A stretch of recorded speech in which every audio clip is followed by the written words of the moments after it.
Michael Pollard, thank you so much for joining me today. Thank you very much for having me. Okay, so I know that you've talked you've talked a number of times about your dad being a big supporter of you as a kid. Mm-hmm. Talk to me about in your family when you were growing up, what values were instilled in you? Like, what was important to you as a kid?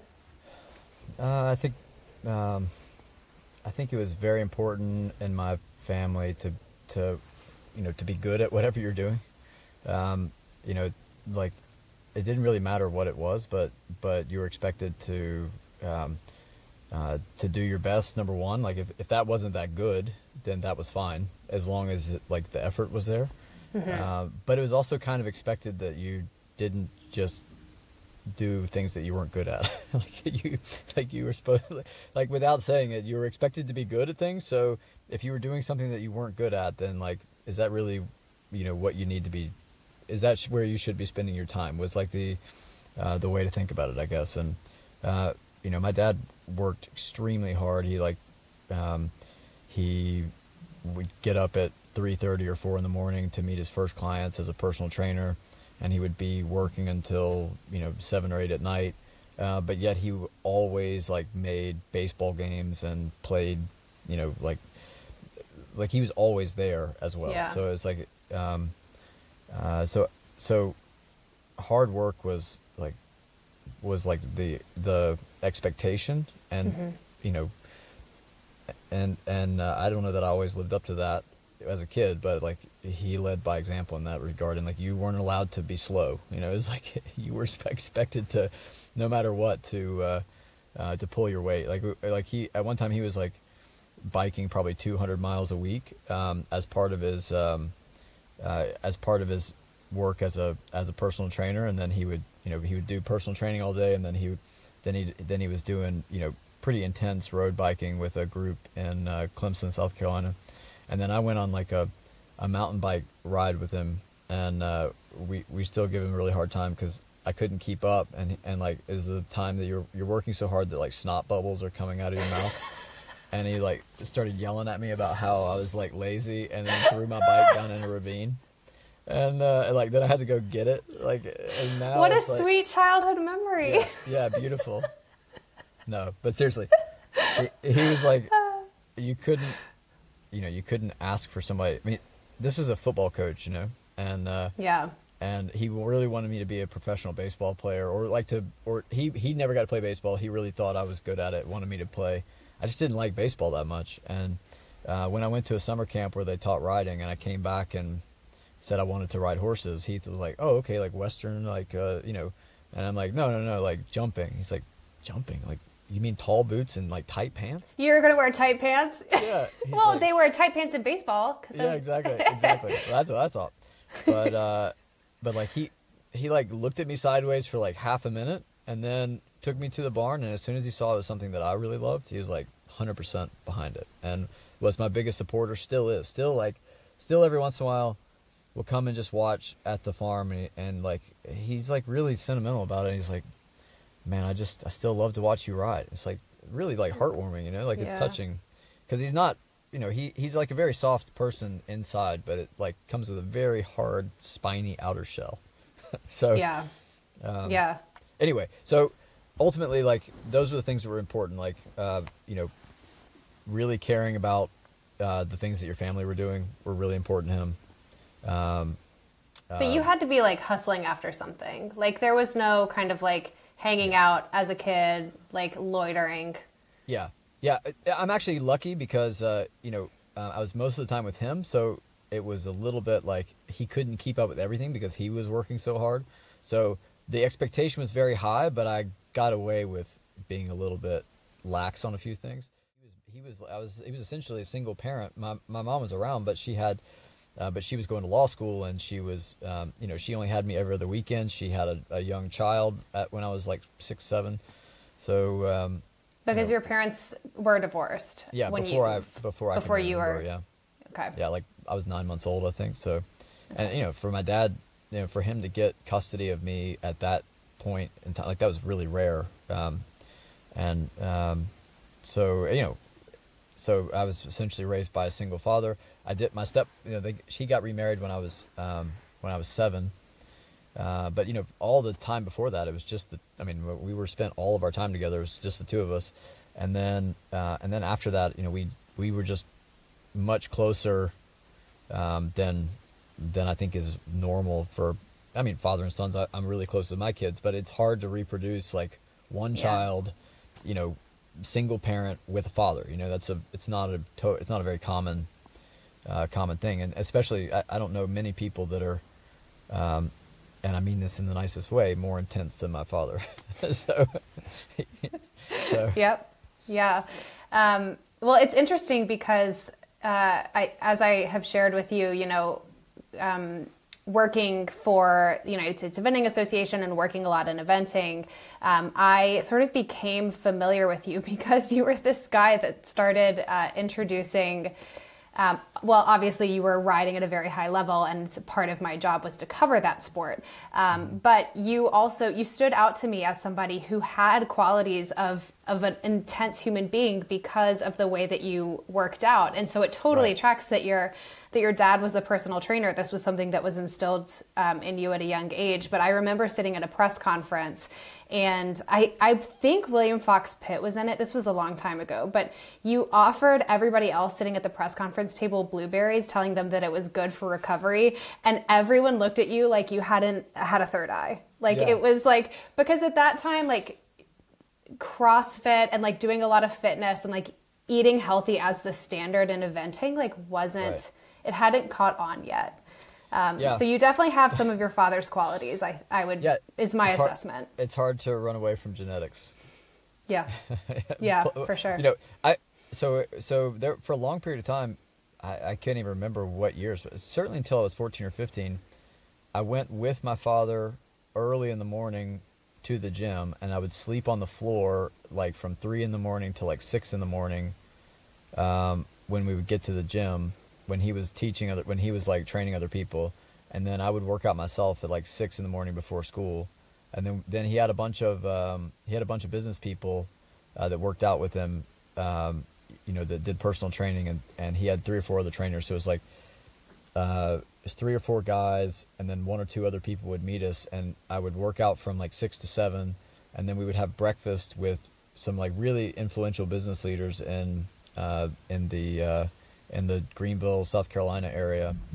And like that was an amazing education and stuff also. So it was really cool because I had like a really intense father, but then I had, because of his, he had a lot of high-end clients, business leaders, doctors, lawyers. And because I was always kind of around the gym, if I wasn't riding horses, those people would like, a lot of the mothers and things would like come and just pick me up, and like, so I saw like very interesting, and I was around a lot of like really smart, interesting people through my dad's business early on, and spent a lot of time with those people. So it was an interesting way to grow up.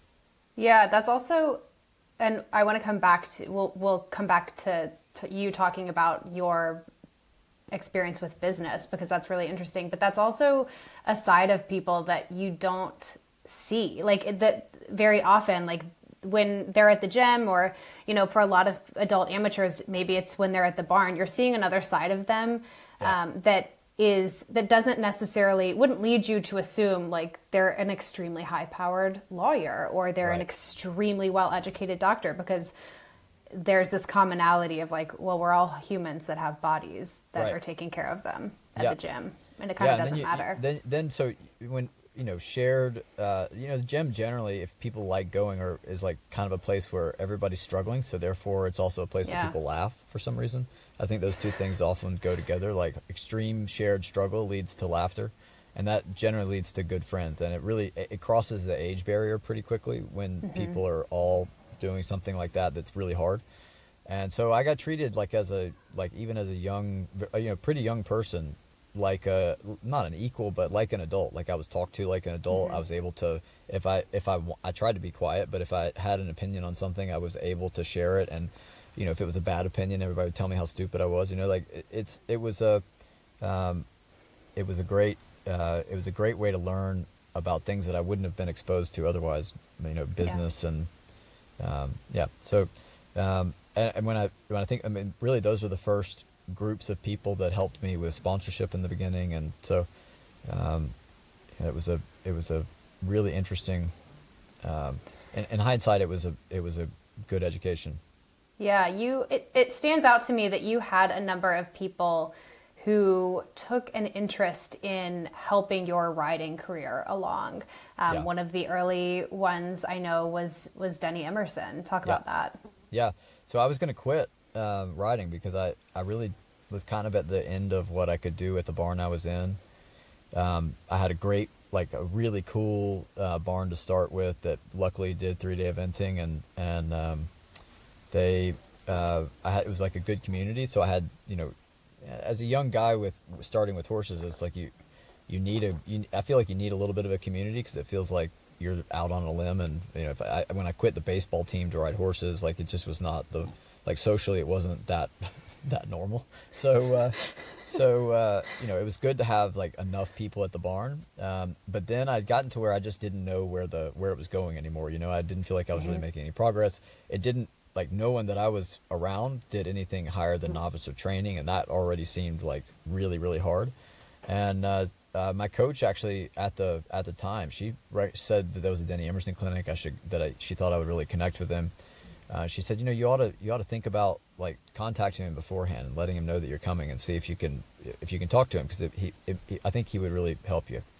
And so I wrote a letter beforehand just saying that I'd heard of him, and I did some research beforehand and like said, look, I've been kind of struggling because I don't really know what's going to happen. I would love to talk to you afterwards and see, what's the future in this for me. So I know, my dad was kind of the same. He like, where are we going with this, and what's your plan? And he really did. After that clinic, he said, well, first of all, like the problems that I'd been struggling with, he was able to get on and fix so quickly. It was like, oh. Isn't that so rude? And now you're that person. It's so rude. No, it's great. It's great. That means that you can get better quickly. If someone can fix your problems quickly, then they should be able to help you quickly, if you can watch. Like, the most frustrating thing is when you have a problem and somebody can't fix it. It's like, oh, that's okay, true. Like, this isn't fixable, or would I have to go travel like further away? So I'd much rather, like, even today, I'd much rather somebody get on my horse and make it a lot better, because then I've got something to learn, Anyway, so Denny was like amazing from the beginning, and then he invited me to come to his place.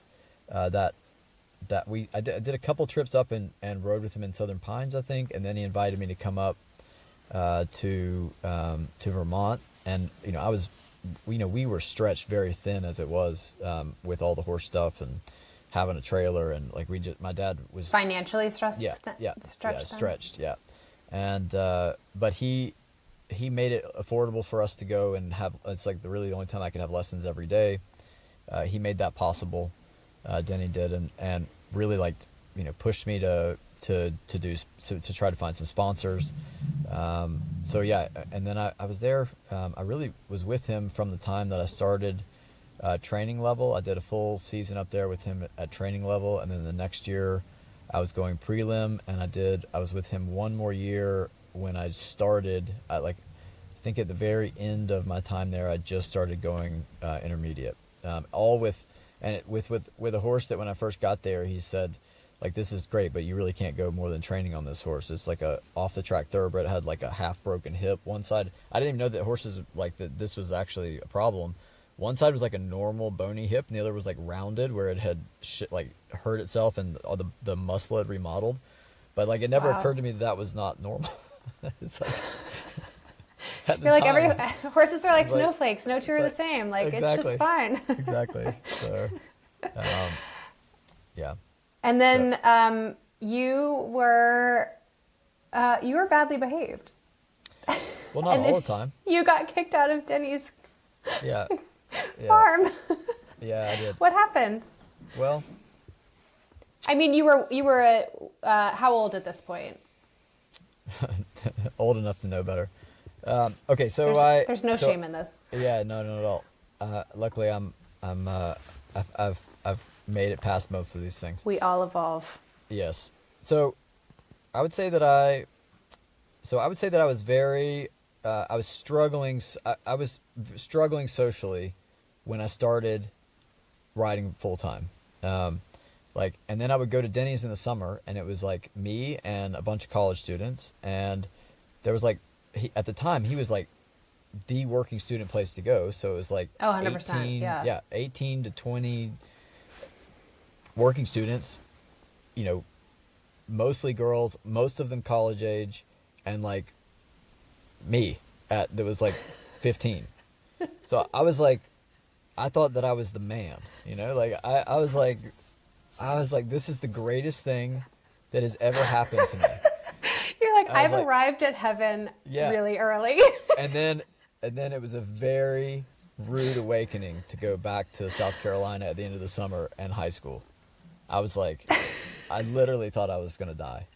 So then we moved back. I would like take pictures around and be like, these are the people I used to hang out with, and now I'm hanging out with you, like at this table. Like that's what I'd say. You're like, no, I'm seriously a big deal. You guys just don't know. Exactly. I was just it was just a really hard time, you know. It was a tough transition. So I was like, so we moved because it was quite difficult in Greenville, especially. And my dad wanted to go somewhere where I could be closer to horses, and he was looking for a way out of the gym business anyway. Mm-hmm. So we moved to Tryon, North Carolina, and Tryon was a horse community, and even then, but it's nothing like now. Like there was nothing. I mean, the highest level anyone around was competing was sort of prelim level. By then I think I'd started going intermediate, and the town was really, really good to me there in general. But even then it just wasn't, I just was kind of getting stagnated. Like I didn't have anybody I could ride with. So then, like, because I was struggling a little bit with school and social, and I sort of thought, well, the thing that I should do is then go to Southern Pines and live with Denny during the school year, mm-hmm. which was great, a great idea. My dad was really cool with it. But in the meantime, I'd kind of learned that the way to make friends is to party. Mm-hmm. If you're the party guy, then nobody cares that you ride horses, Yeah. So I go to this new high-end school. My dad paid for me to go to private school for the first time ever, and so I could be close to Denny. I had a really sweet family that took me in, and poor people, and the Aragonis, God bless them. Sorry. I hope you've written them a handwritten note since then. I haven't, and now I feel bad about it. Honestly, they were really sweet people, and I was a terrible child. Anyway, I don't think they ever let another student from Denny live there. Unfortunately, they're like, we're done. Yeah, exactly. I was the last. So I tried to have my horse at Denny's and go to school, and I really just went completely off the rails. I mean, that's the bottom line, is that I started drinking a lot. I started smoking a lot of weed, and it was really just not good. And I think in hindsight it was like trying to be cool, and didn't. Yeah, of course, as we all do at that age. Yeah, and the thing was so it got really, really bad, and then it was I just needed saving, essentially. And I remember my dad. Did you know at the time it was bad? I didn't really care. I felt like, I'm working hard. I'm doing my horses. That's all I really care about. I hate going to school. I really love to learn. So I don't know why what I was so angry about or what the issues were, but but the thing is, I really try to do my best at stuff, but then I would be drinking or high or whatever, and I wasn't doing well in school because I was half not sober there all the time, and mm-hmm. and I just, when you start letting people down, you're like, who cares anyway? And the only thing that I really was always available for was the horse stuff. I wouldn't, I give credit to my dad. Everybody wanted him to take my horses away. And he's like, that's the only thing that he is cognizant for. Why would we, yeah, fine, take that away and then see what happens. He was actually pretty smart about that. It's really hard to know what I would do with my own kids, but the one thing he didn't want to do was take away the one thing that I was living for, Yeah. So I remember I had, so when I got kicked out of Denny's, like for some reason I thought it was a really good idea. Like they had new working students there, and they're like, "Oh, we hear that you're like the one that can bring the party." And I was like, I brought a bottle of Crown Royal, and like everybody was doing shots, and like no one showed up for work the next day. It was the worst scene possible. It was like, it looked like Fear and Loathing in Las Vegas in this working student facility, and like it was awful. Like I don't know what I was doing, thinking. It was like even during a school night during the week, like it was the dumbest. Like everything about it was stupid. So I go to school. Like I think it took 2 days for like the full fallout to hit, and the school also called because I was terrible there. Like I wasn't. Like everybody knew I was like falling into a black hole. Yeah. And it was obvious. And I just remember very little of that period of time in my life, but I do remember that I showed up. I left school. I got out of class, went to my car, and the horse trailer and my dad were there, and I was like, that's bad.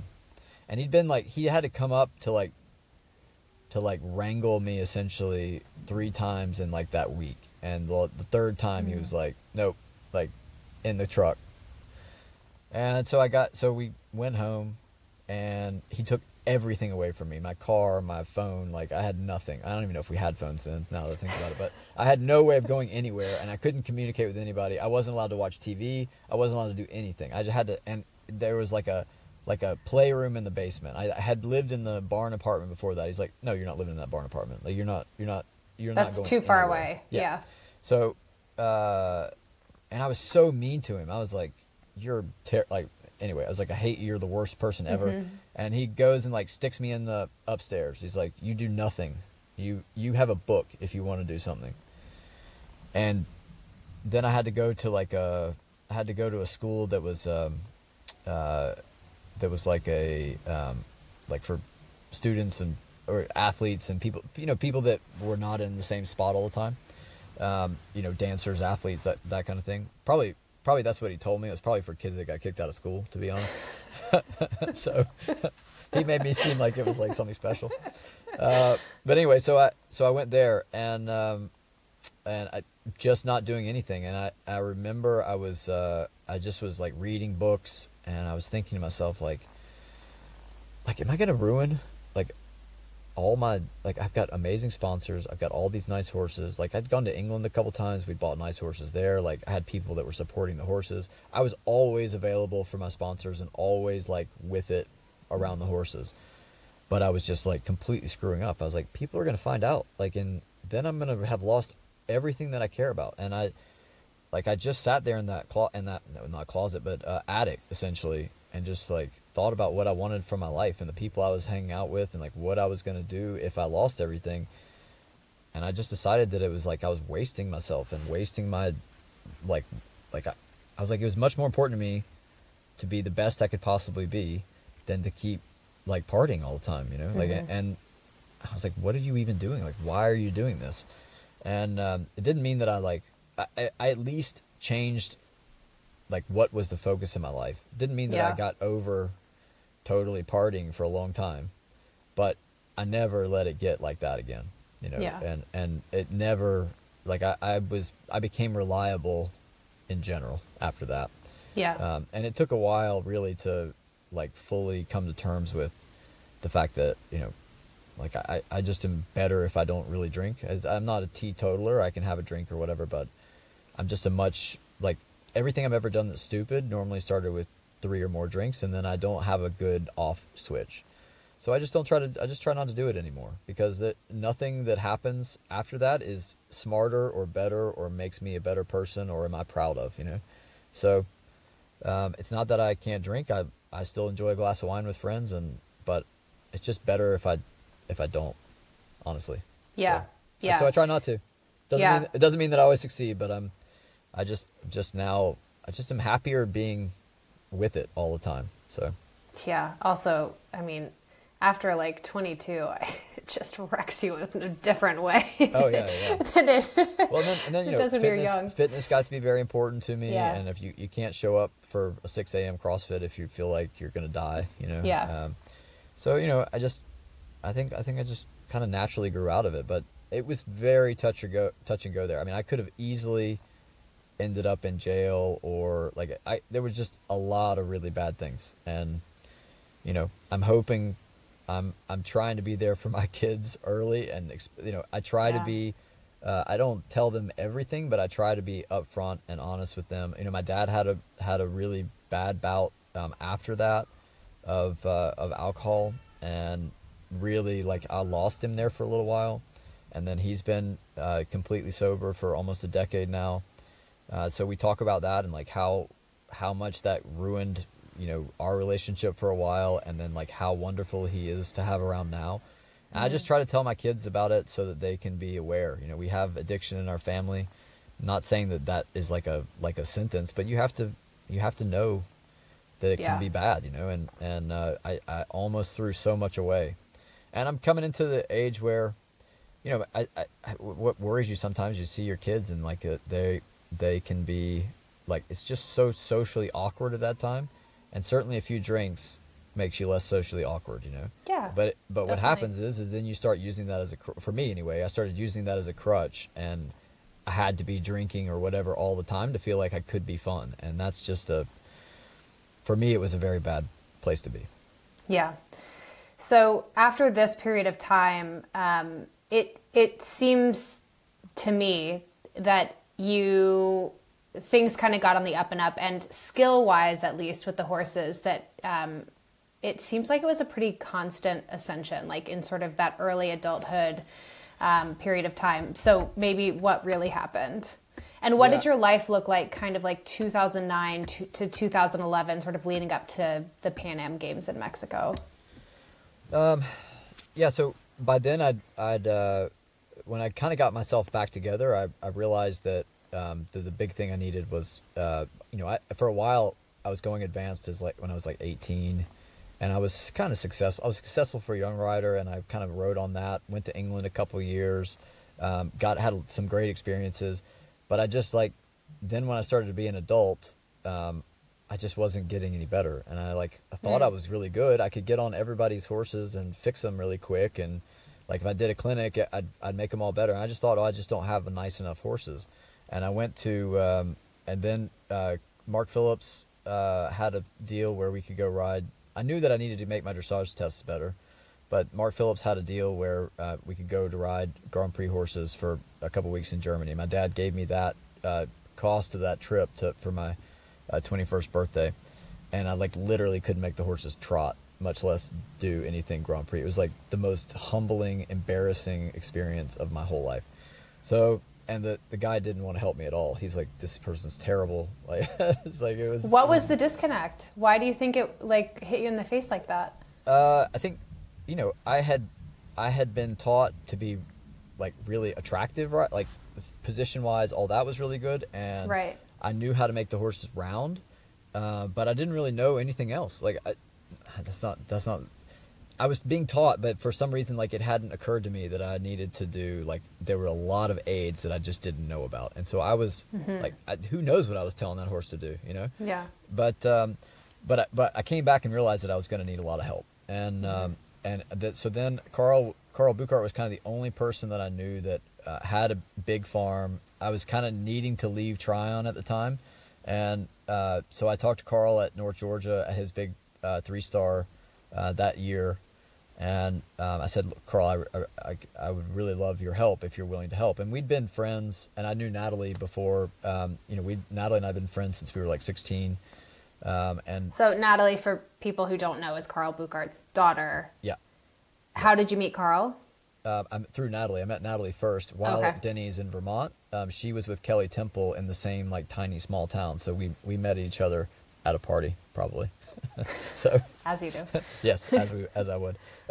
So Carl was willing to. So he said, "Look, I'm willing to help you." He said, "Well, what do you need?" He's like, I think most people asked for horses, and I said I need lessons, like I need dressage lessons. And he thought that was cool, so he said, look, I would love it if you would come here. He was just kind of starting a program back at his farm after having 4 or 5 years where he didn't have much going on, and he said, but I want you to come run the farm, which was great because I didn't have a place to go at the time. So I was like, that's perfect. So I did my first 5-star at Kentucky, and from Kentucky moved to North Georgia. And then he let me have almost as many lessons as I wanted for 3 years after that. But I would, we would do them together. He just enjoyed that piece of it. So leading up to 2011, it was like I'd done that. Plus I did a couple years of like realizing that I really didn't know what I was doing show jumping either. So I had some help there. So like I made some really like big, like riding at home improvements. Yeah. But then I was terrible for like 2 or 3 years at shows because I was trying so many new things that didn't come naturally that I like everything fell apart. Like I ruined all my horses really for like 2 years. And then finally I kind of put all those things together and then also came back to kind of my natural way of riding. And then I was started to become very competitive. And that's really kind of where I was around 2011 in time frame. So it seems like I was making progress all the time, but it was very up and down until I kind of put it all together those last couple of years. And then I got some got some new horses, and that was when Natalie we started having kids. So I had the horses that I had, plus I started riding some of Natalie's horses. So it was like everything kind of came together. My opportunity and all the work that I'd put in, kind of happened at the right time. What were some of the major skills that you were having to completely retool? Like what were some of the big problems with how you were riding that you had to address?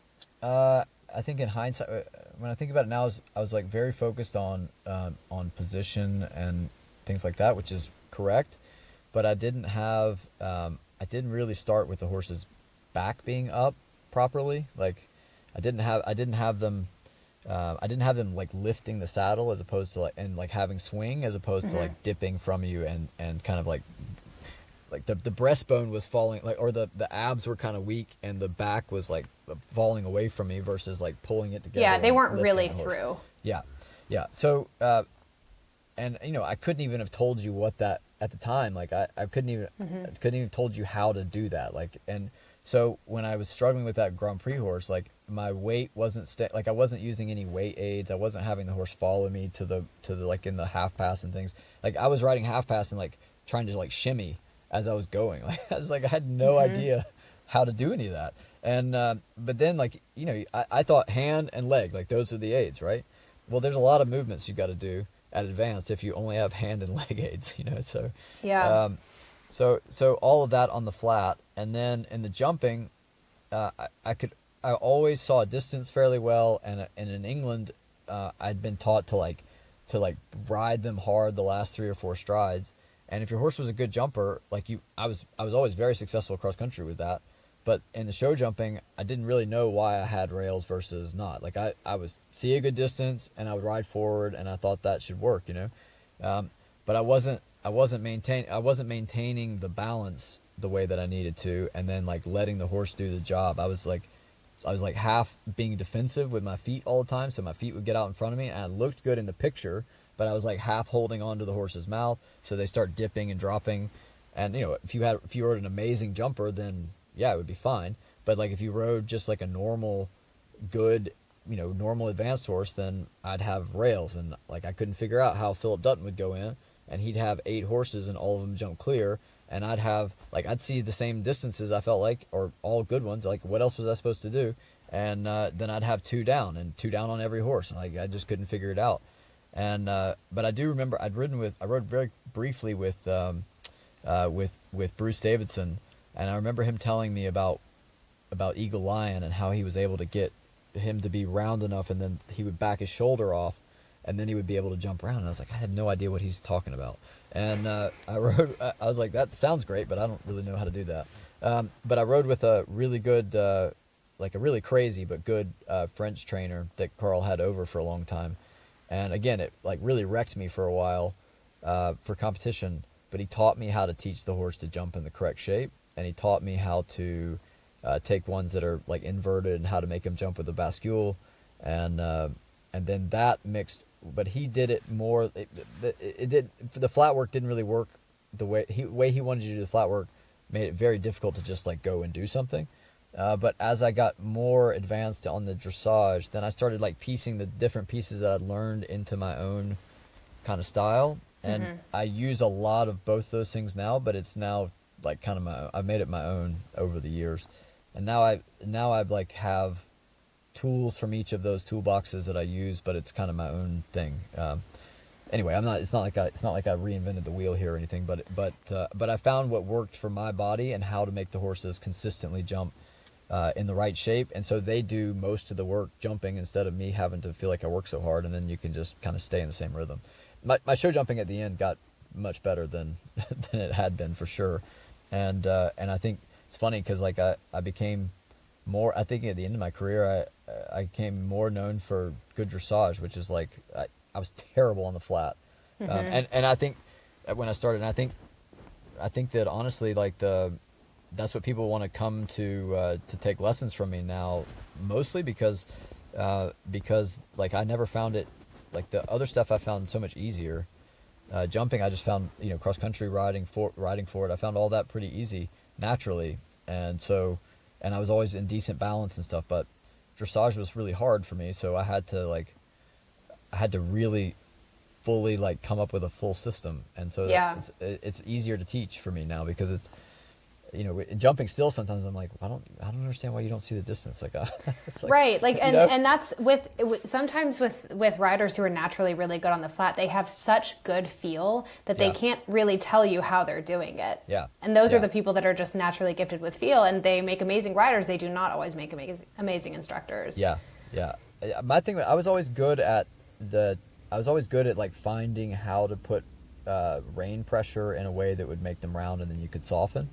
Like I was always quiet, and I could make every horse, like if I could get on 20 horses at a clinic and I would make them all round, and the horses that had never been round, like I always was good at that, but I didn't understand like what to do after that. Like I just thought then you just did the movements and didn't really understand how to make the back work, how to make how do you make the hind leg like sit and push, and like what is collection actually, and like all that time with Carl really made that a lot better.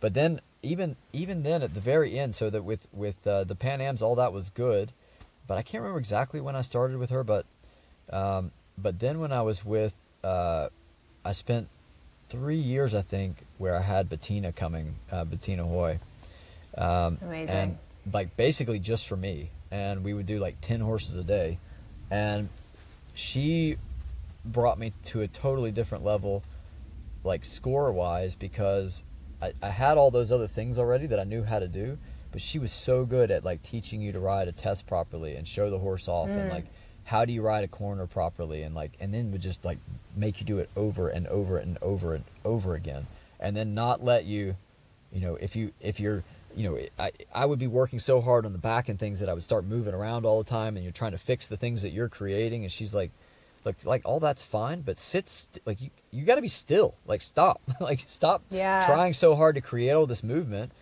because I had learned how to create a lot of movement on almost every horse, but I couldn't make it even a lot of times, and she put me back into like, look, this has got to be fit into a ring, like it doesn't, it's great if you can make a thoroughbred passage, fantastic, but if you get a 50, then who cares, It's like so that was really helpful, kind of at the end. I've started really like taking, I was really frustrated even for a little while, because I felt like, man, I can get these horses to do all these things and they're really good, but I couldn't figure out why I couldn't just like go put that work in the ring, which Natalie was actually better at that than me. She could make horses like super expressive, and then even if they looked terrible on the outside of the ring, she would go in the ring and like put it together and could do a great job of that. I couldn't do that. I had to I was only going to get 80% of what I could get at home. And Bettina made it so that that was winning, so. Yeah. I think one of the things that surprises me a lot too about your story is that during this time, and as I understand it, most of the time that you were riding, horses were not your sole source of income. They were not your livelihood. And so why did you want it that way? And how in the world did you do both? Well, I was really fortunate that that Carl, well, first of all, Natalie and I got married, and we got married with, we kind of both wanted to do horses professionally, and so when Carl invited me to come run his farm, that wasn't really his intention, I don't think. So he didn't really see me as a son-in-law at the beginning, but then I had always been really interested in business in general, and he was willing to help me come up with things. And if I had any idea, then he was willing to help me figure out how to make it work if he thought that it was also a good idea. And like we did 6 months of going, like in the evenings when we were riding, I just saw that riding just in and of itself, like we weren't going to be able to have the like lifestyle that Natalie was accustomed to. And then on top of that, I saw lots of people that had lots of really nice horses that were owned by owners, but they were like beholden to the owners all the time. And not saying that that's not a great life, because it's a very fortunate place to be, but I was like, man, that's just like, I have a hard time like not doing what I want to do. And I'd really love to work really hard, but it's like, it's hard to, I'd still tell people today, like having owners is wonderful. And sometimes it's like the best relationship possible, but you're working for them, and you have to treat it as though you're working for them. And that means that what they say with the horse is, paramount. Otherwise they're going to send it to somebody else, so, and that's not always going to make you happy. And so, my thought at the time, was, look,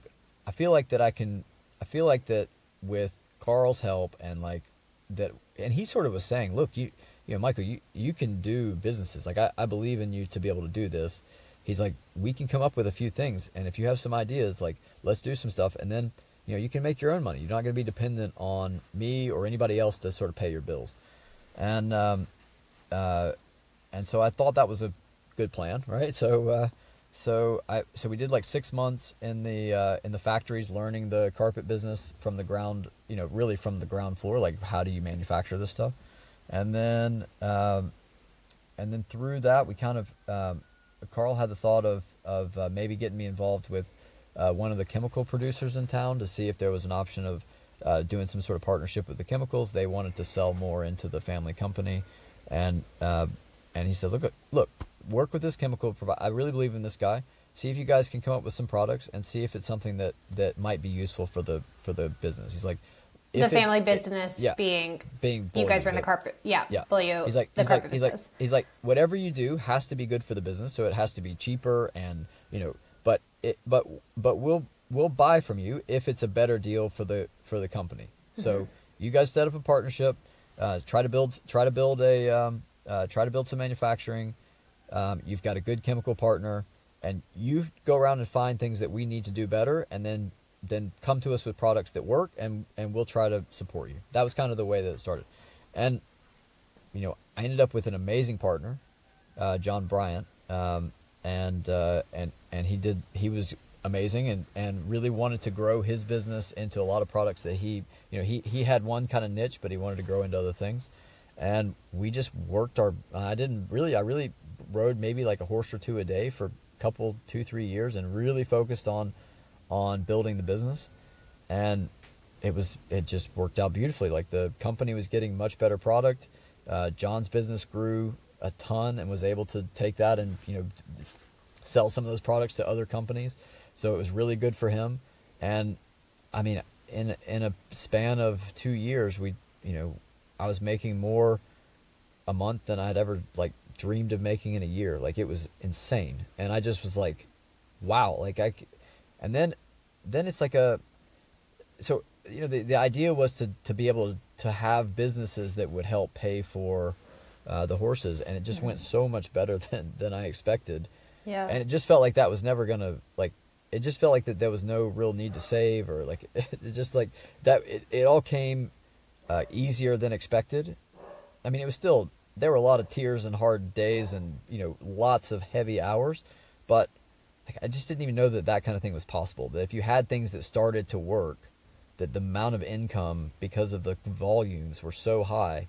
It was just amazing. And was it like the first time that you felt like there wasn't, you spoke earlier about how you felt like there were these ceilings kind of that you kept hitting in your writing. Was that sort of the first time that you were like, whoa, what if there's not a ceiling with this?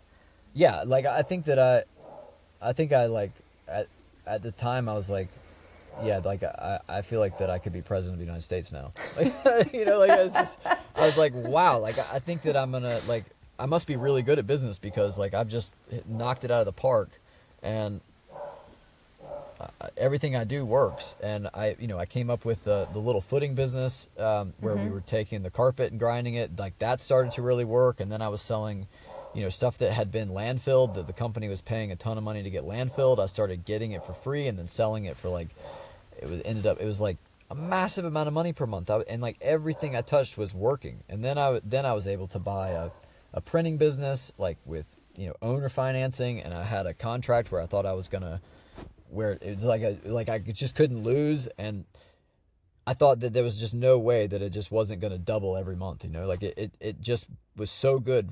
And I just thought, well, I'm going to be the next, I didn't know who Elon Musk was, but I thought like I was the next business genius, like it just felt like that it felt like I'd kind of hit my calling. All these times that I'd met with sponsors and all the things that I'd done with horses, it kind of led me to where in my mind as a 23-year-old that I was like really I actually, this was all the even though I hadn't been educated formally, what I'd gotten was all this education that nobody else gets, and I'm ready to go. And what that was is called hubris, and I was preparing myself for a pretty nasty crash. But there was a lot of good things done, and we did build some really nice businesses, and we had good partners. And I had a huge like meteoric rise. I had a couple of like near misses, nearly crashes, and then I kind of found an even keel where I had good partners with a number of the businesses that I had. Everything started making pretty good money. So then I decided that it was time to kind of step away from the intensity of the business and go back to why I really wanted to have those businesses start with, and to ride full time. So that was, that was my first kind of hiatus from the sport, but I was never really, I still competed all the time, but I didn't really have an advanced horse for 5 or 6 years, and I did a little bit, but not too much. But then I sort of came back, and then I had set up businesses where I had, good income, so I could buy my own horses and, do young horse, like whatever I needed to do. We had both the facilities and our own revenue streams that we could do it ourselves, which was like incredible, right? I mean, who else can, at the time, like who else would be able to get Bettina to come over just for yourself every 6 weeks for like multiple days and ride every single horse and have nice horses for every, I mean, it was incredible. It's hard to even imagine that I did that, in hindsight, but we did. So, we couldn't have done it without Carl and the Buchart family in general. Like they built the big business. So we were, but at the same time, there are a lot of people that don't, that can't build we were taking table scraps off of the big business, but at the same time, we kept seeing the opportunity to improve things for them and make money off of the improvements. And I'm proud of that, like I didn't see anybody else doing that. So, and all of those things, for the most part, we had a couple of near misses or bad ones, but I always was able to reorganize things in a way that we still got everything done and made money or improved things. So, I had a couple of really expensive educations, but I learned to chill out on how good I really was at things and realize that you can make some pretty stupid moves also, even if it all looks like it should work perfectly. You better be checking your downsides and make sure that you're not going to lose everything, and those were good lessons. I wish that Carl's so positive.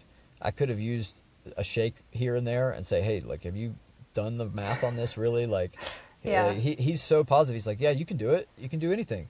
And I believe that. And then my dad was kind of that way too. Like, yeah, you can do anything you set your mind to. Yeah, you can, as long as it's not stupid.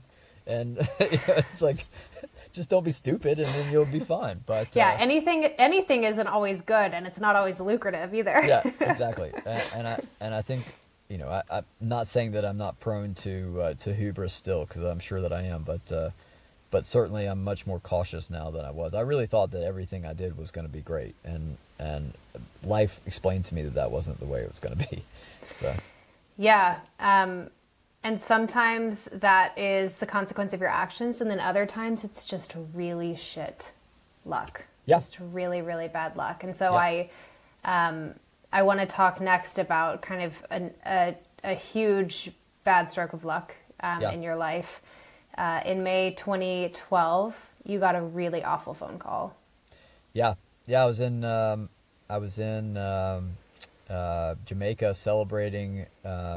We had a really good run at the last selection trial with Jude's Law.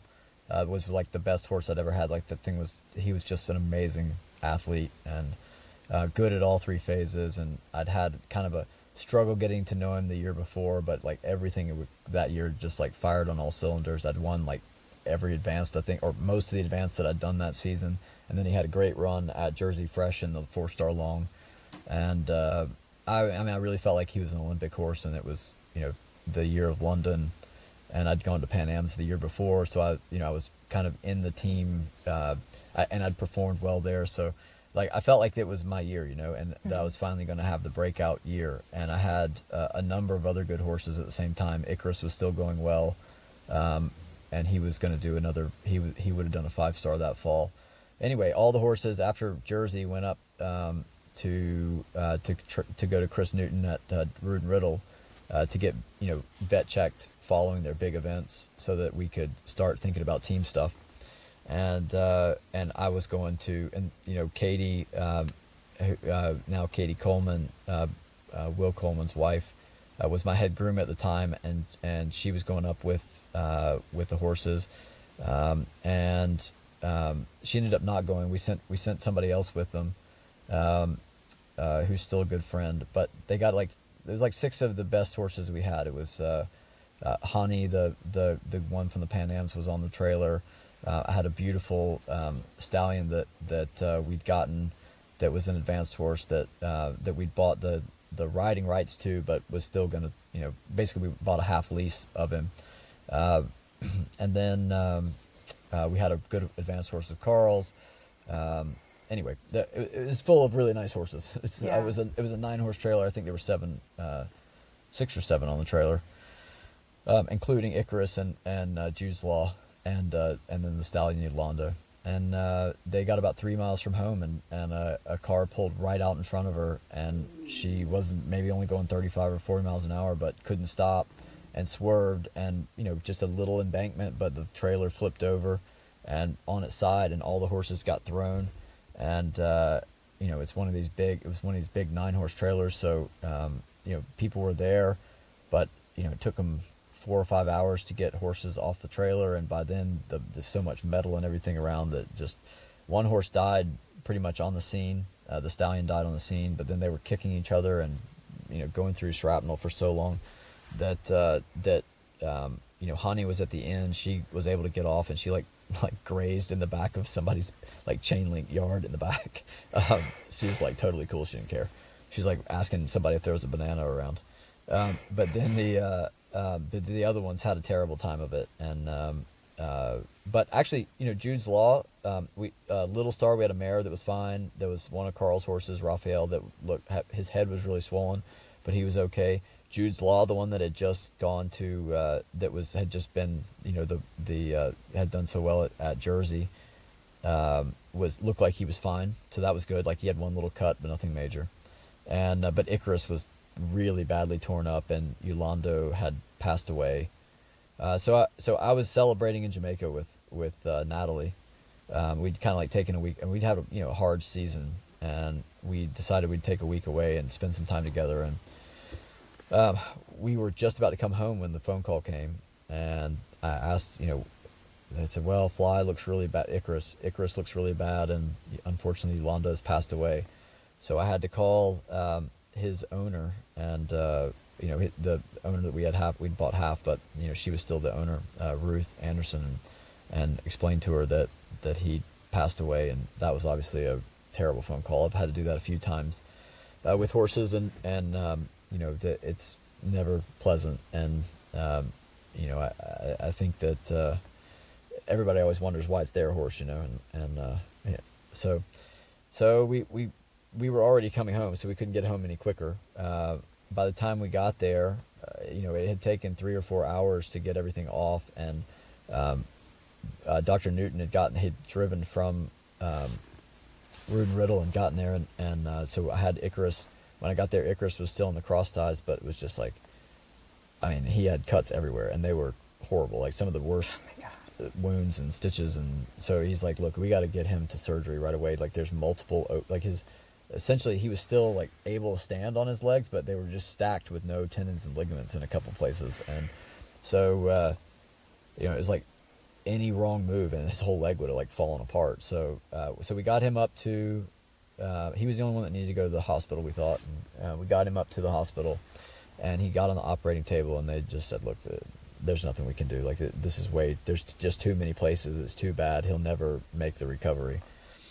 So I shed a lot of tears saying goodbye to him on the operating table. He was like the first really competitive 5-star horse that I had. You know, I went to Burley with him. Like, I felt really sad also. Like, I felt like I never really gave him just the right ride. Like, he never really got to show how good he really was. By the time I was able to come back to the sport and ride him again, like, it was, you know, it just never really worked out for him the way that I felt like it should have. He was just such a really amazing horse, and especially a beautiful thoroughbred horse, and he just never quite had it be his day, you know. And although he didn't care. Like, he was perfectly happy. Like, he didn't care whether he. Yeah.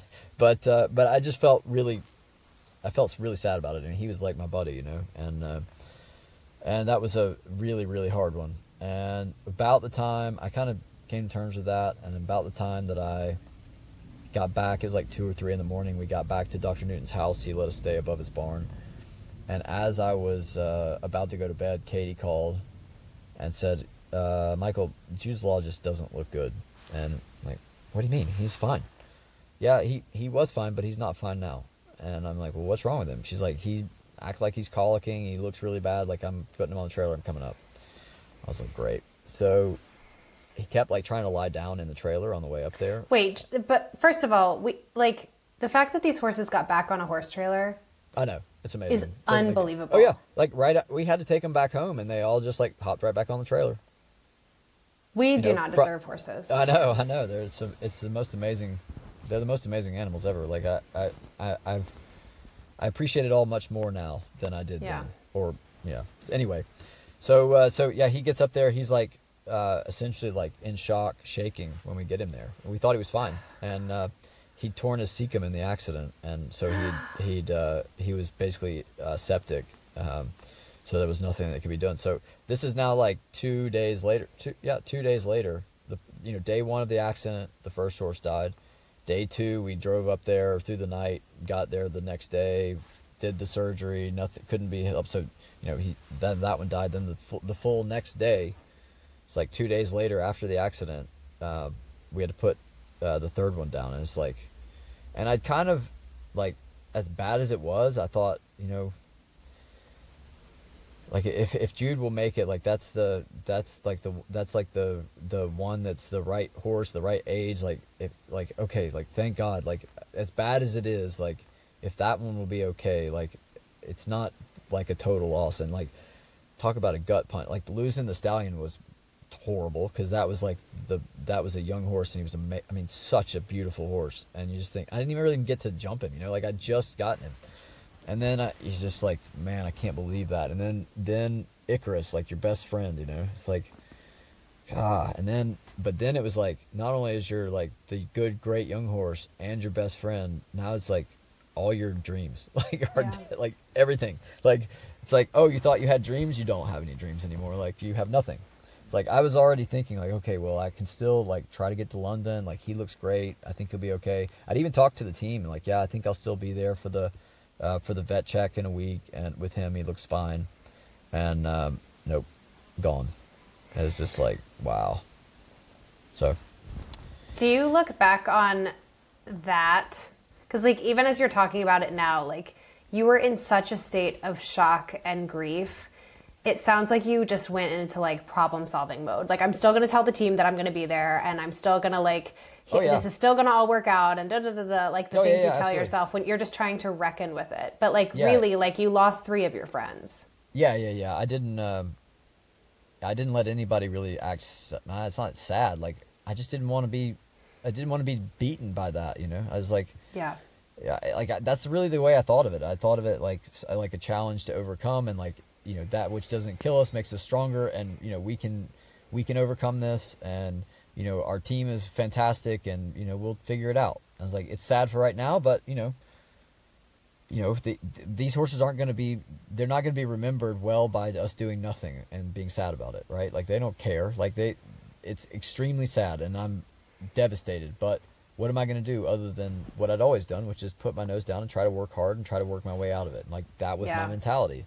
Yeah. That was not the right way to handle it. No. Not for anybody. You know, it was really tough on the people around me. You know, I wasn't there to have to see it, so that also made a huge effect. You know, like, I have seen trailer incidents or trailer accidents, and they're horrific.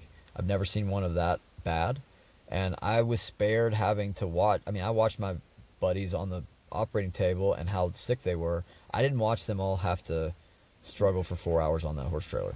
I cannot imagine. Yeah, and the people, and you know, I was close with all those people that worked for me. Like, really, we were a really close group and team, and then they had to like face me coming home and seeing my dreams like crushed, and like, I just didn't appreciate what everybody else was going through. You know, I was concerned about myself and all the time I'd put in, and losing my friends, and I didn't fully appreciate or care. It's not even that I didn't care, but I like, it just didn't. It wasn't something that I was worried about how they were doing, you know? And if I felt like, well, if it happened to me, and these are all my horses and my friends, and like, I'm going to be okay with it, then everybody's going to have to man up. Then everybody else has to, Yeah, exactly. And, you know, I've apologized since. So, but, you know, at the time I thought being tough was the way to handle it, and, you know, it wasn't ideal. Yeah, if you could outwork your grief. Yeah. Then what happened? So then I had an outpouring of support, and a lot of people that wanted to help me. Got a lot of, about the same time I decided that, you know, then I have to, you know, I'm going to have to, if I'm going to replace these horses and have good horses going forward, I'm going to have some owners. We didn't have the ability quickly to spend all that money again. You know, we'd lost, you know, one thing what we paid for them, but you know, a lot of those horses we'd kind of made. We'd bought one more expensive one, but they were now worth a lot more than what we'd paid for them. So if we bought horses that were, you know, we'd taken meticulously looked for horses for years to try to get them at a fairly decent deal, ones that we thought we could get better.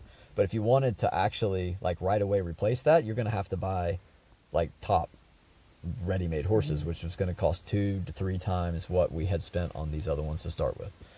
The only way we could do that at the time, even though we had a really great set of businesses and all that was fine, but we had to have owners and people and we had a lot of people that wanted to support us. So, you know, I went from a life where I very much controlled, you know, now at this point I've got 4 young kids, and I have a lifestyle where I get to control kind of what I do every single day and not beholden to anybody. And now, as much as those people helped me a ton and were amazing owners, now I'm also, you know, I have these other businesses I have to do, but now I'm also kind of beholden to doing what the owners want me to do and being like there for the owners. Like, I can't just go in my house and decide I'm going to watch kids. If the owners want to talk to me, I got to talk to them. I got to, you know, do the things that you do with owners. Yeah. And I really like I didn't have time to do that. And so, but I couldn't give up on my dream. So everything else suffered, you know, and that's not the owner's fault. They were doing what they were supposed to do. I just didn't have a lifestyle that was that was prepared for that level of additional commitment. And honestly, it wasn't even my main source of income. So it's like I was spending all my time and energy on a dream and like a goal. But it was a dream and a goal that I had when I was like 16 years old. And now I had 4 small kids waiting on me and like a wife and that I had to take care of, and house and responsibility and a bunch of employees, and I'm just riding horses all day and like just churning money, like not like I'm getting a lot of money from the owners. They deserve the attention because they're spending a lot of money with me, but none of it was staying with me. It was all like going into more horses. It was like burning in the ether, and no amount of money was like able to keep up with it anymore. Like I'd become untethered from like what was possible, and I was just so goal oriented on not being defeated that I was like sabotaging myself long term. Like I just was like making terrible decisions and just doing whatever it took to try to get the next syndicate or the, you know, it just was like, just got really out of hand, you know. Probably in a similar, I still say that I have a horse addiction. You know, I traded my my alcohol and things for the horses, and it's a much more positive one, but it's still it's more positive, but it can also get completely out of hand. You know, it's you know, when everything else in your life is falling apart, but you're still excited about your rides on a daily basis, maybe that's not the right, you know, maybe that's not the right drug for you, you know, like maybe you need to think about it. And it certainly was the case for me. You know, it really was cemented for me that I realized I'd gotten really out of control when I was at a place. I was at Fair Hill at the Young Horse Championships, and I was like sitting in an owner's horse trailer kind of by myself, and I didn't have horses in the, maybe I did have a couple of horses in the big division, but I hadn't gone that well with them. And not their fault. So it was just, I was honestly probably even pushing them along too quickly, like just trying to get everything going and back, you know, and that it hadn't gone that well. And then I was riding young horses and it was pouring rain, and I was like FaceTiming with my kids, because it was during Halloween. I was FaceTiming with them as they're trick-or-treating, and I was like gone 30 weekends a year, I think 35 weeks. And it's starting on like Wednesday. It's like not even weekends. It was like half the week. And then I just remember like 2 weeks before that, maybe my oldest son said, "Dad, why are you going away again? You know, like you're gone all the time." And he was like 8 at the time, I think. And so he was starting to notice, and I was like, man, this isn't great. I want to be there for him. And then I was just sitting there in the rain in that horse box watching them trick or treat. And I'm like, oh, like this isn't working. Like I you know what else? I think I was like, I think I was like, while it was pouring and like I was waiting up there for the show, I was also watching like the end of Breaking Bad, and I was like, oh my gosh, am I like as horrible as Walter White? Like I'm not like the like I'm like this is like this is way too close to home. Like I'm not selling drugs, but like what was supposed to be for everybody else is now like I'm realizing it's just like super selfish, and now I'm like a horrible human being. And is this the person that I want to be? Wow. And I just sat up there and I thought, I can't do, I gotta do something different. Like this is like working. how did I end up here? Yeah. It's like, it was such a beautiful thing, and I've like completely bastardized it somehow. So I made the decision that I was gonna, it was also business wise, things weren't going great. Like the things that had worked so well for so long were really struggling. Not because, like, mainly because the main company was having trouble paying us, and nobody could really tell us why. They were trying to sell the business at one point, and it didn't really go through, and things were a little bit sketchy about all that. And everybody had said that things were going pretty well, but why are we having to extend so many terms? You know, things were getting further and further out. We weren't really getting paid.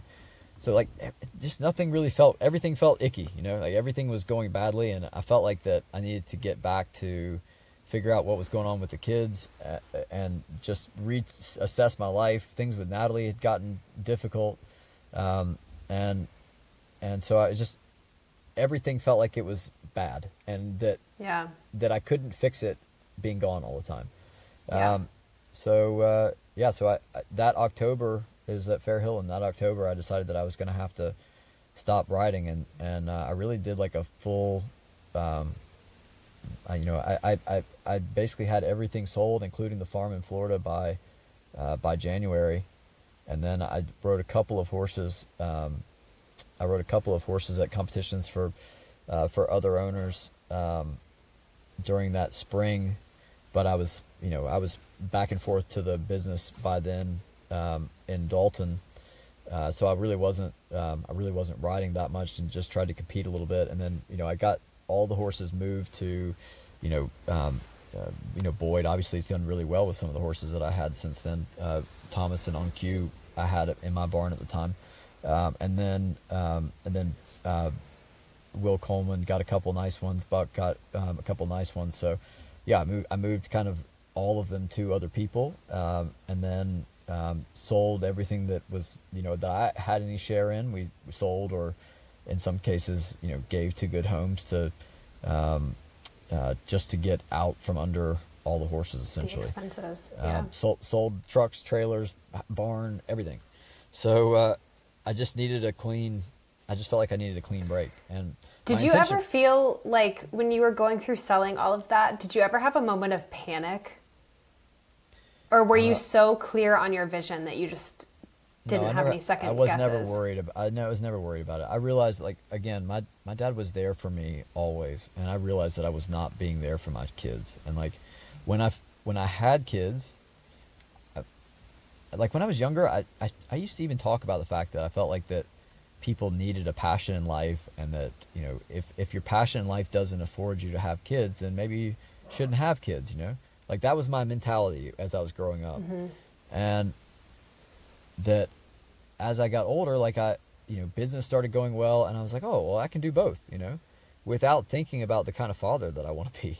It's like, oh, it should just be easy. I can have help if I need help with the kids. Things are really good for me. I can do whatever I want all the time, and it will be fine because I can, get the right help or whatever. Like it's always going to work. And, but that didn't take into account like the fact that when you're a father, that's the most important thing. and it really, a big like, part took of the a couple equation is showing up for your kids, like just physically being there. Yeah. And like it took a couple of like hits in the head, metaphorically, to be like what am I doing? Like I know what a good father is because I had one. I had the best. Mm-hmm. It's like, so what I'm just going to be I'm just not going to be around. I'm not going to be a good father. Like that's not going to work for me. I'm going to have to do something. Now, my intention was, when I got out of horses, to kind of write the businesses and then spend a lot more time with family, right? Well, right away, the business, when I started checking into the business was like the big business was just atrocious. And I just didn't have any idea how much that was going to drag me into what really was a nightmare that I thought we would be able to fix, because I am very optimistic about fixing almost everything. And it was just like I still have a little bit of PTSD. I'll wake up in the middle of the night, like having terrible fear that I have to do something that hasn't been done for the board meeting or for the bank, or like it was just, Gosh. It was like really, it was super intense. And I still to this day think like, what could I have done differently? Could I have saved more? Could I have done more? And it's like, none of that even matters, but you still like, it was so personal, and I wanted so badly to try to fix it. And I poured everything into it, and I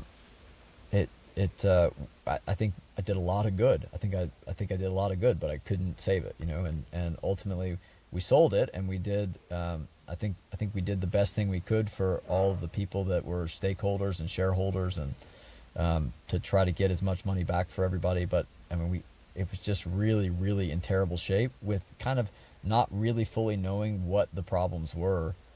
And then, a lot of management had to leave, then a lot more left. And it's like, I was the last man standing, to run what had been a multi-billion-dollar manufacturing company. And yes, I was the one doing it, not because I was like the best, carpet manufacturing person in the world, primarily because I was the one that had the most understanding of the different elements of the family and trying to get everybody to agree on the path, and it was 100 hours a week, really. I slept in the office like months at a time, and kids came and like visited me at the office. Like, it's like set up teepees, and we fished in the fountain in the lobby.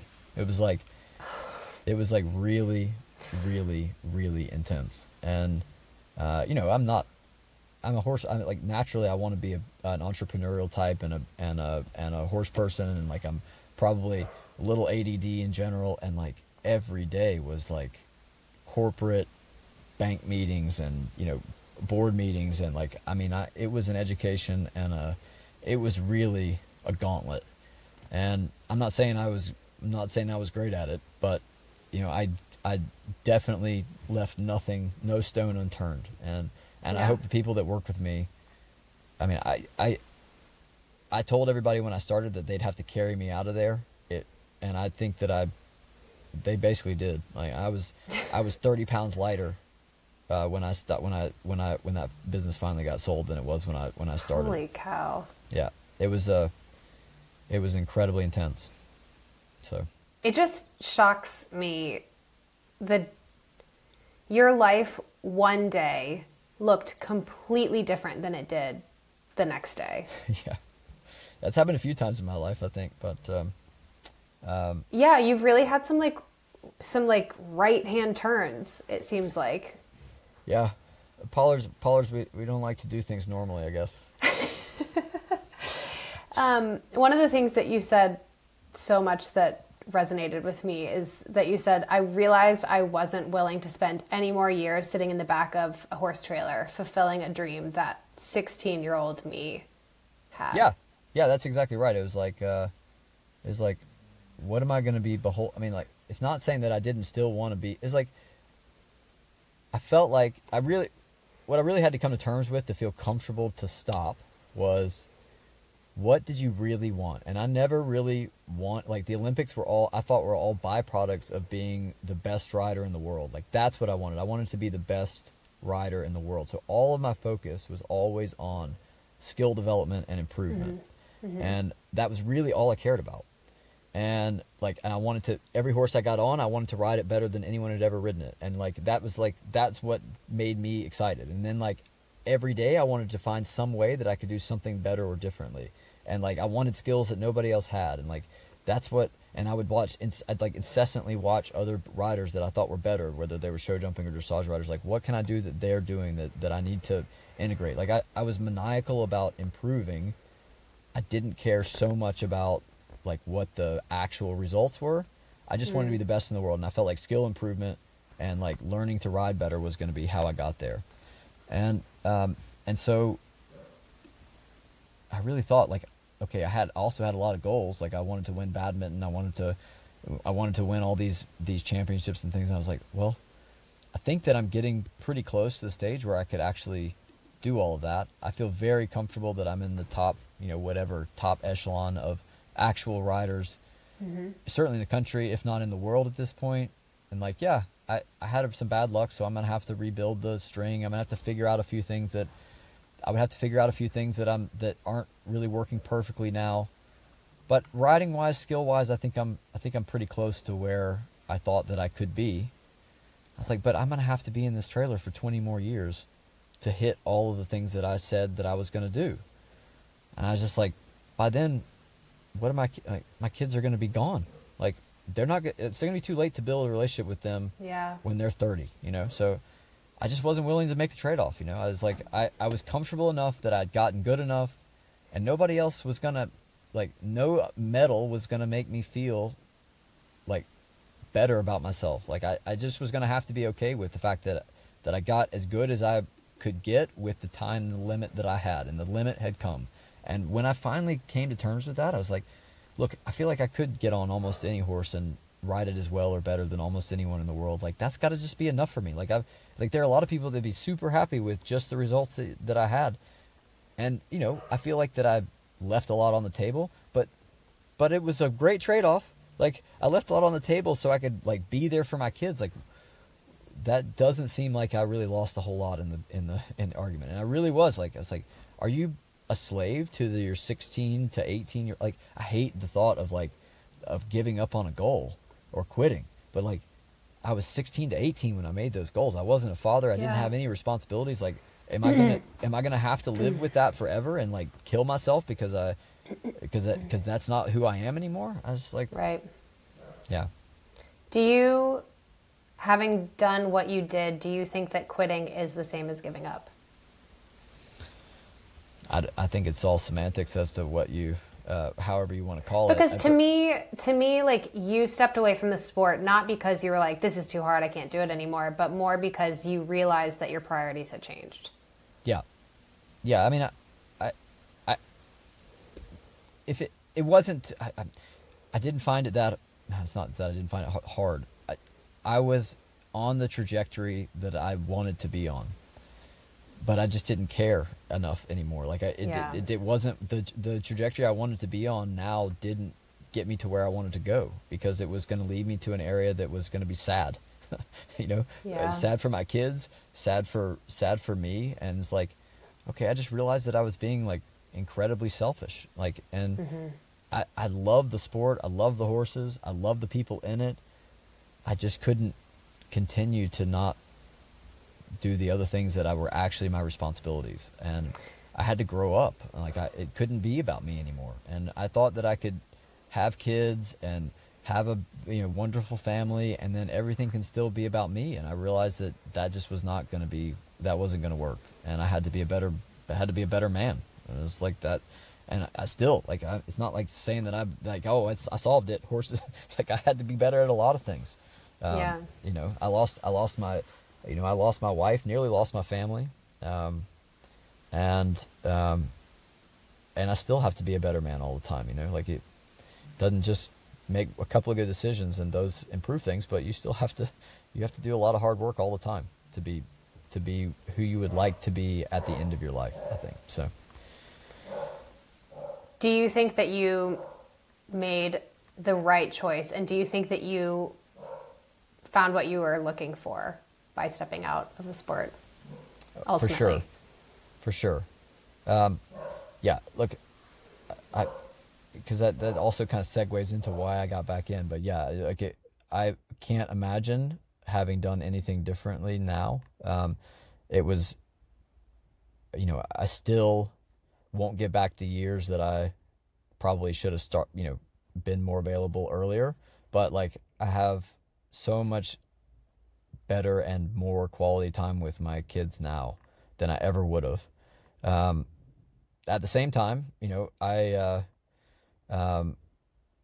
after the Bull U thing and that ended, I mean, things were like dire financially and a lot of things, and I really, like, at some point I had to fall back on horses, to the teaching of the horses and the footing business that we had, the arena building. And, like, if you would have told me that horses were going to be my fallback plan, like, I would have thought you were crazy. Yeah. But they really, like, when I was a kid and was going through addiction stuff, that horses, like, saved me, really.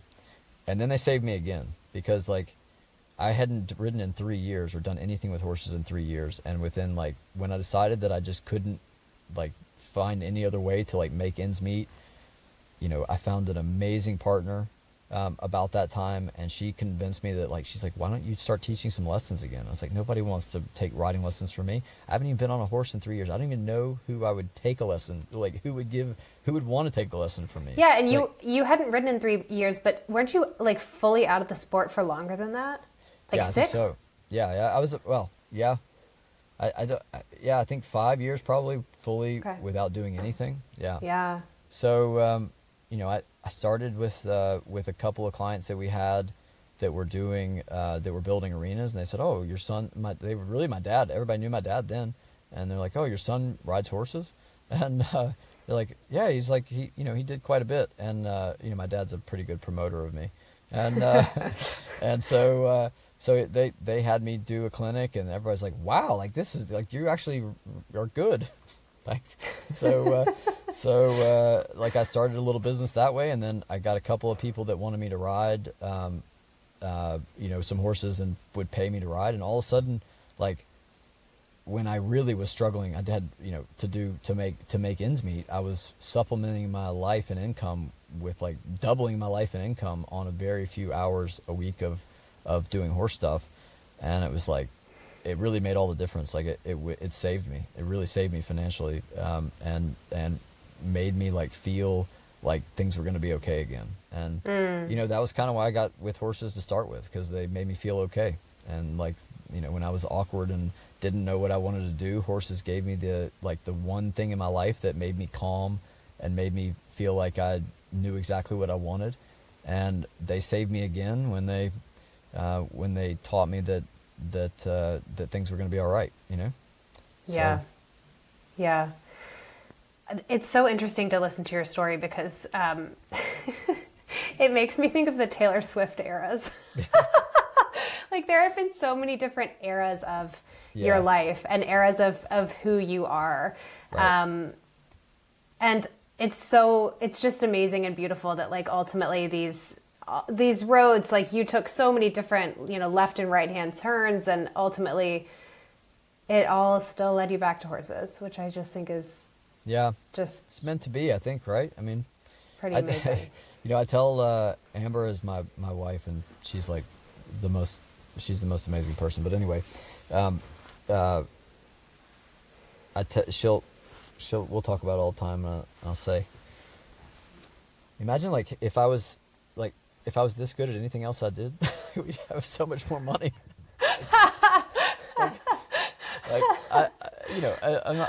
I just like horses. I've always clicked. It's just always worked. And like there are plenty of people that are a lot better than me. I'm not trying to say that like I'm amazing, but it has always been something that I connected with horses, and I've always just loved it. And I was blessed to have great trainers and be talented enough to do what they said, and I cared enough every single day to try to get a little bit better. And nothing else in my life have I ever been able to put that much into it without getting bored or not wanting to do it anymore. And horses have been the one thing forever in my life, 20 plus, almost 30 plus years now, where if I get on a horse, it's the only thing I think about. I only think about that horse, like I don't think about anything else. And there's never another time, other than when I'm probably talking with my wife or my kids, and they would probably disagree, but there's probably no other time in my life that I can just like shut everything else off in my mind and focus on it. And horses have been that for me for 30 plus years, so it's pretty cool. Yeah. Okay, so at the end of every episode we do this thing called 3 Little Things, and they are tips for listeners that they can apply that don't cost anything or don't cost much. 3 little things. What are 3 little things that people who are getting back into riding after being away for some time can do for themselves? Can be mental, can be physical. I think physical is important. I mean, obviously I was really into fitness, and I took all that time away, but I stayed in really good shape. I exercised every day, tried to stay limber, and I didn't really lose any of the physical ability to do whatever I wanted to do. But the time away made me like refreshed and feel like I wanted to do it again. So, so I'd say, you can actually be better, but you have to be as fit or fitter than you were, to be better at it, and you can ride you can ride forever. I was just looking at pictures the other day of Denny riding at like 70 plus years old, and he looks great. So, you gotta, your body is the only thing you have that takes you around, like it's gotta be in as good a shape as it can be in. And you wouldn't want the horse to have to carry you around. You wouldn't want them to be out of shape. So it's like, I still wonder why. Look, I know it's hard. It's really hard for me. I've given up exercising a few times. Once you've given up, it's very hard to get started again. But like, come on, like as much as we love the horses, how can we not try to be in as good a shape as we ask them to be in? Yeah. It's just not fair, really. I mean, and look, it's not. And that's just the bottom line. It's not fair to the horse if you're not in good shape. Doesn't mean that that you shouldn't enjoy it, but like you have to try, right? So yeah. I don't know. I love it's actually probably a hard thing. It's not simple, but it doesn't require a crazy amount of money or life changes. It's the decision that you're going to do something every day to become fitter. Mm-hmm. So okay, so that's one. Yeah. Second is I think as I came back to the sport, I used to not spend time like. I used to have so many horses, and I just get from one on to the other, and I really loved their personalities, and I always loved horses, but I didn't spend the time like grooming them and stuff that I do now. Yeah, really connecting with them. Yeah, and it's amazing how many. I think now a couple of horses I didn't really ever figure out totally. I'm like, I bet if I'd groomed this horse every day, we would have figured it out, because like they were skittish or they were bad, or like, and now like the desensitizing of grooming and figuring out what they don't like and like trying to get through it and doing groundwork because of it, like it's a really great time, you know. It's like, and it's like really, it's like you feel just like so much more connected in general to horses when you do that stuff yourself. So even if I had a lot of help, I would say that that's a really great thing to do yourself. And then the third thing is that now I do a lot more groundwork and things than I did in the past.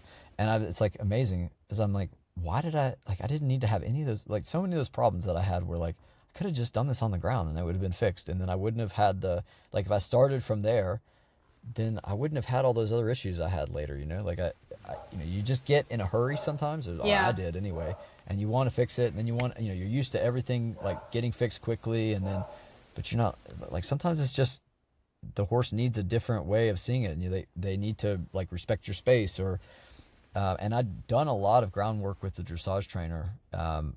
Jules Anderson was who I had ridden with a lot, and she taught me a lot about how to do all that stuff. And you know, when you're riding 10 to 12 horses a day, you just get from one to the other, and you know, you feel like but then I was riding pretty well, and the horses were generally going well, and it's like you think, oh, if it's not round, I need to fix it like this, I could do it on that. But then now a lot of that stuff is just immediately, like, and I have to ride horses that are much less talented or much more stiff, and like they're so much softer just from the groundwork stuff now. It's like, why didn't I do this before? It's like I spent a lot of time frustrated or you know, borderline fighting when I could have just solved it on the ground to start with, and I wouldn't have had the issue. So yeah, I am so excited by the fact that groundwork is gaining so much more attention than in the competitive world than it ever has. And like, you kind of see the different worlds of natural horsemanship, and even like our positive work, liberty training, competitive riding, all of the disciplines, like everyone's kind of converging a little bit more. And I feel like the common denominator is like, we have a better understanding now of how horses think and learn than was popularized, 20 years ago. No, I definitely agree. And the groundwork, it is truly life-changing, but 100%, it's also like, my own trainer does a lot of groundwork, and I'm like, sometimes I just am like, why am I chasing my horse around the ring with a horseman's stick? I want to be jumping that 3-6 ox around the middle of the ring. Like, it's not the flashy, exciting stuff, but that's important work. Yeah, for sure. Yeah. And, like the other thing sorry, this is the fourth thing, but it's the same idea, is like, I just spend like so many rides now just like perfecting cavalettes of like, like I never, like I'm not lazy. I was just always in a hurry to do more. And now I just don't care about doing more. And now it's easier to do more because I just don't care about whether like just the fact that I just like, I'll just see what the horse wants to do today. And like, if we can't do cavalettes, well, then why would we do something else? Like, we'll just keep, and then like all of a sudden, like I have a couple horses that were, one a really nice jumper of Carl's and that he sent me, and then to kind of play with a little bit, and like it was really, really strong, and I just was playing with it with the groundwork and the cavalettes, and like now I can jump huge fences with like a snaffle, and it feels amazing. And I'm like, oh my gosh, like I never would have taken the time to do all this before because I had somewhere to be or something to do, and now I just don't have any, like I just don't care about going anywhere, and the horses are going a lot better. Now, having said that, if I actually had to go somewhere, maybe I'd find some holes in the training. Like it's great to think that you're amazing at home when you don't have to actually prove it, but I feel like that I know the difference between what's soft and what's not soft, and what's good and what's not good, and I really feel like that just like doing the little things very, very well and very consistently. I do a lot more like hill work and stuff now, like just like making them soft and round and stuff, going up and down hills. And David was always very good about all that stuff. David O'Connor was like really good about hill work and natural horsemanship, but again, like learning it and then implementing it into a system that works for you are not the same things, it never really was important to me until I was able to do it the way that also made sense to me within the other things that I'd learned, and I started just like, I had a couple horses that were just not, that weren't going well, and I was like, oh, let me try this. You know, I remember David used to do this, but instead of doing what David did up the hills, like I did what I would do if I did hill work, you know, and Trish tried different things, and I found like 4 or 5 things that I was like, man, if I had done that when I was competing, like my horses would have been so much better off, you know. I think that if you stay in decent shape, like coming back to it, if you stay in decent shape and you have had some time away and you can refine the joy and why you did it, like it's way better this time around for me. Amazing. So it's fun. That's really cool. I love it. Michael, thank you very much for sharing your story. And I think that, you know, as I said, I think that this is something that so many people grapple with, and I think it means a lot coming from a competitor who is competing at such a high level and so primed to do, you know, whatever he wanted in so many ways, where you just were like, all of a sudden my priorities have changed, and it just gives a lot of people permission to evaluate that for themselves. So I appreciate you. Yeah, don't be a slave to whatever you used to believe, you know. I mean, it's much easier said than done, and I'm not like advocating, oh, everyone should quit, but I mean, obviously I can't quit. I'm doing it, right? I love it. I wouldn't say you quit. I think you took a pause, but you're like it's like you know, these professional athletes that retire 8 times. Yeah, you know what?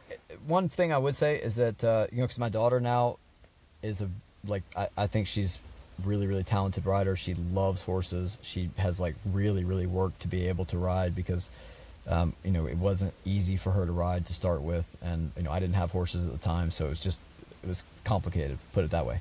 And she wants to ride and compete all the time. And I said, look, the best way for you to love horses long term is for it to be in the proper perspective and priority, and that's really fourth on the priority list. Like, you know, being a good person, like doing the right thing for people, like trying to your best to like improve yourself, like that should be number 1 for me. Like number 2 is like how you treat your family and your friends, like being reliable for other people that you care about. And number 3 is like, how are you, you know, for her it's school, but it's like, what is like professionally going to get you to where you would like to go. And then horses need to be 4. However, like, they can be a really important 4. Like I feel like if you have that, if you can, you know, for her and for me anyway, I've found that if you can have that, relationship, then it stays beautiful and it doesn't become somewhat bastardized, which is what I let happen to me, you know. And I'm hoping that she can do that, and if that helps out somebody else, you know, like it's when you realize that, you know, an addiction is when that's the most important thing to you and everything in your life is falling apart. And I was addicted. I had other addiction issues earlier in my life. Horses solved that problem, but I became addicted to competing and doing horses, and I wasn't even loving it anymore, which is what you find in addiction. You're always searching for something more and more, but you're not even appreciating what you have. And that's really what I was not in love with horses in the same way. I was trying to reach the next step without appreciating what I had. So I try to keep it in balance. Still hard. Hey, like I'm a recovering addict, so it's still hard for me. My poor wife now is like, I told her, I said, if you get me a farm, it's going to go downhill. So I think too late. Yeah, exactly. But good luck, Amber. Yeah, but I think,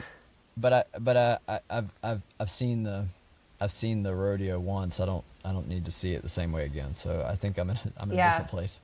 Yeah, you've seen like the ugly side of it. Yeah. And you've seen the good side of it. I've been the ugly side of it, you know. Yeah. Yeah. No one else did it. I did it. So. Amazing. Michael, thank you. Yeah, thanks a lot.